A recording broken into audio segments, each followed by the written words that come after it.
Satan wants all of us to keep fighting. The wars between Israel, Lebanon, America, and Iran should never end. Satan never comes forward openly. He works from the shadows. He has created societies to carry out his plans. And these societies are filled with heartless people whose souls have already been corrupted by devils. Their thinking is no longer human. They only want screams to echo across the world so that we never stop to think about what is really happening to us. He never appears openly. He works secretly. He chooses certain people, people who have power, wealth, and the ability to change decisions. And then slowly, the world is pushed toward a direction where peace becomes nothing more than a dream. A place where every few years there is a new war, a new conflict, a new fear. Wars never truly stop. They only change their form. Sometimes in the name of borders, sometimes in the name of religion, sometimes in the name of resources.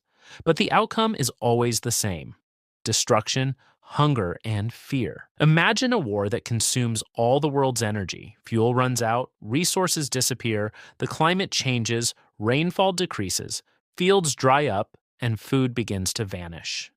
What will happen then?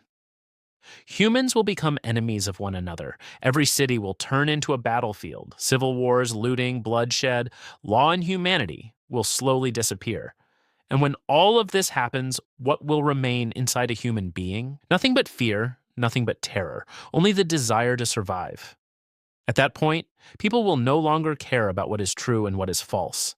They will only want to stay alive. And at the very moment when all of humanity has collapsed, when chaos spreads everywhere, a system will emerge in the name of control, security, and order. A system where everything is controlled. A system that makes people believe they are finally safe. But in reality, they will be completely controlled. And then, within that very system, he will appear, Dajjal, the one who can bring rain, provide food, and turn dry land green again.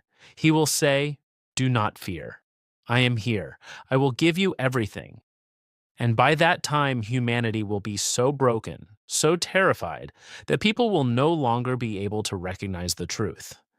They will only see that they are receiving food, water, and comfort.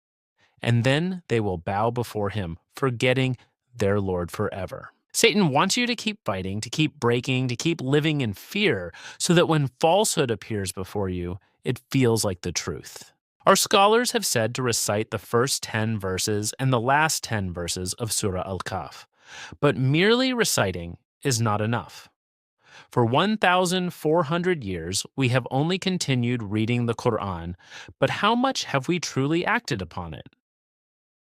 If we only recite the verses of Surah Al-Kahf without implementing them in our lives, we will not be protected from the. If you want to understand this, then examine your life today. See how much of the Qur'an you have implemented in your life. See how righteous and God-conscious you truly are.